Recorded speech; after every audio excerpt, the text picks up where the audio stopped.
Yo, what's up mga boss? Ito, ating balikan ang salpukan ng namunguna ngayon sa survey mga boss, no? Bilang susunod na Pangulo ng ating bansang Pilipinas sa 2028 mga boss. Ito nga ay si Senator Rapi Tulfo at VP Inday Sara Duterte. So sila ang nangunguna sa poll ngayon mga boss. So ito, ating balikan ang kanilang mainit na salpukan mga boss, no? Bangayan dito nga sa Senado tungkol nga sa budget hearing ng DepEd mga boss. So dito mga boss, kilala natin itong si Senator Rapi Tulfo na tagapagtanggol ng mga nag-aaway na mga mag-asawa mga boss, no? So dyan kilala itong si Rapi Tulfo versus VP Inday Sara mga boss dito nga sa kanyang DepEd budget mga boss. Pero hindi nagpatalo ang ating VP Inday Sara Duterte dito sa kilalang tagapagtanggol ng mga nag-aaway na mag-asawa mga boss. So kayo na ang humusga kung sino ba ang tama at mali at sino ba ang panalo dito sa kanilang salpukan mga boss. Ito ating tunghayan.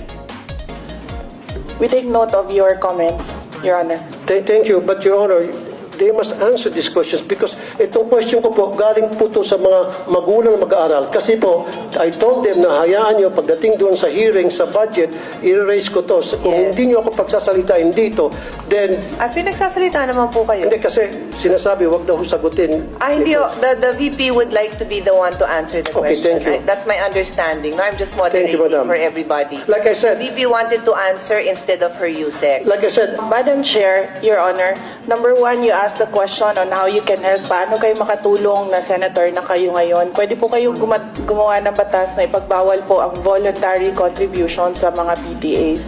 And then, pwede po nating i-implement yan. May penalties po yung teacher or parent na mag-insist na merong voluntary contribution.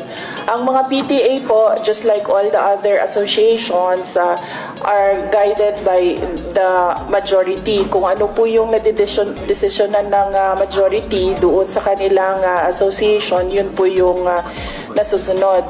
Now, it is a voluntary contribution. Ibig sabihin, hindi po pinipilit yung mga estudyante o yung mga magulang na mag-contribute kung yun man ang nadesisyonan na project ng PTA.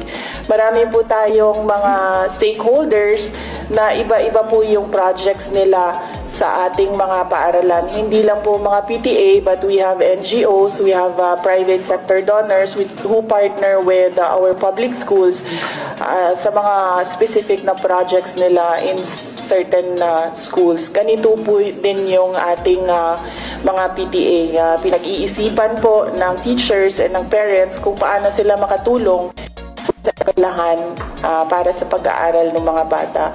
But then again, as I said, these are voluntary contributions. Pwede po nating ipagbawal. Gagawa po tayo ng batas para po merong penalty. Madam Chair, pwedeng konti na lamang. Una, wala pong kapangyarihan na para ipatigil yan. Pero however, meron pong kapangyarihan ng DepEd na para ipatigil po yung tinatawag na voluntary contributions sa PTA. Now, doon sa questions ko, hindi pa ata nasasagot. Pwede ba pakisabi sa akin paano po na-disburse yung pong MOE, especially doon sa mga CHOCs, sa mga electric funds. Electric funds palagi every year yan, talamak na talamak. Janitorial, security, repair, CR, varnish. Paano po na-distribute from DepEd hanggang sa pagdating sa eskwelahan? Paano nakakarating po yung mga MOE, sir?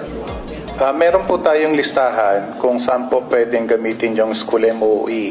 At yung sinasabi nyo pong chalk allowance, meron pong cash allowance ang mga teachers. At ito ay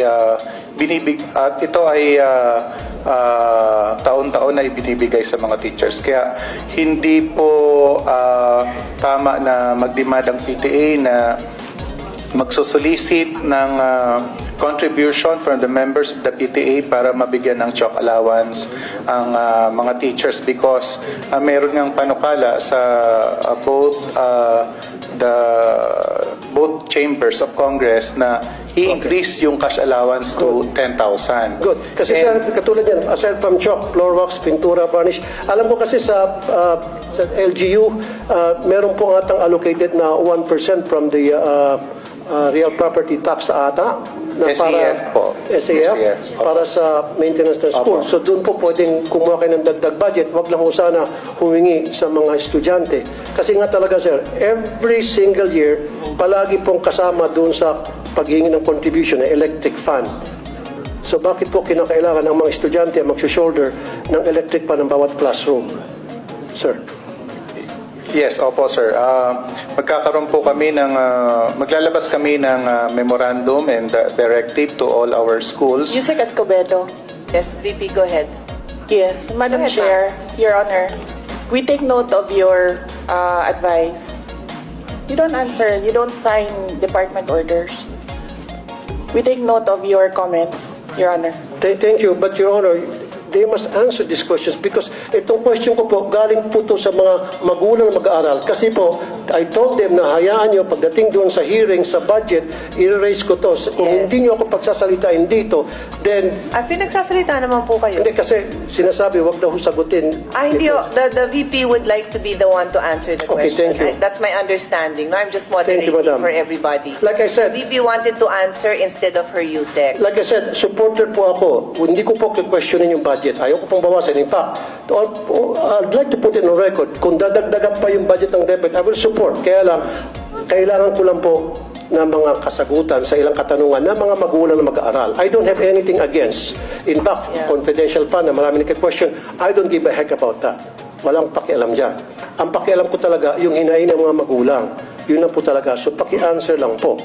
Kung sino sanang gusto If mag-answer. I may, Senator Rafi, the Secretary took the floor earlier and responded that ang suggestion po niya, and correct me if I'm wrong, my understanding from the Secretary is that she said what you could do, because you were asking what you could do now that you're a Senator, is to pass a law that would prevent that. Because as far as DepEd is concerned, they have already issued the memorandums that prohibit contributions. Pero yung gustong gawin ng PTA, ng parents, my understanding is that's out of your hands. No, that's out of your hands what the PTA would like to do. Although, I think maybe an assurance that hindi nyo naman ini-encourage talaga yon, di ba? It's not encouraged, it's not, you cannot, they do not mandate it, they follow that. But my understanding. Madam Chair, okay, ano kaya tuwing magkaroon ng PTA meeting, nandoon po yung taga-DepEd para i-monitor yung proceedings ng meeting, para pagsabihin ng DepEd, hey, meron na kami memo dyan na bawal ang pag-uusapan ng project, umayos-ayos kayo, ang pag-uusapan nyo lang academic performance ng estudyante. Is that fair enough? PTA ho means parent-teacher. So may teacher ho na present doon. Yes, may And- teachers na present. At And principal pa kuminsan. Kaya nga, sinasabi ko lamang po, meron dapat nagmamonitor kasi hindi po nasusunod. Kuminsan, like I said, yung kay Armin Luisto noon, nasunod yun for ilang months. After several months, bumalik ulit. Kaya nga, suggestion ko ngayon, pag may PTA meeting, meron pong taga-DepEd na nagmamonitor ng meeting nila to make sure na nasusunod kung anong nakalagay sa Baka sir, memorandum order. you could give them the specific complaints that you received so that they can particularly go to those schools and find out if there were any violations and find out if there was conduct unbecoming of a parent, of a teacher that should be addressed.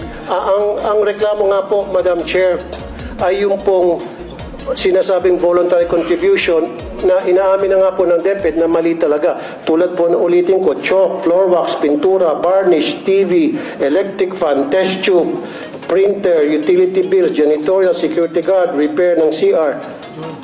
Ito po ay mga reklamo and documented po ito. And I have documents to support this. And in fact, some of the teachers also told me na talaga nangyari po yan, Mr. Senator, wala kami magawa kasi hindi po nakakarating sa amin yung budget.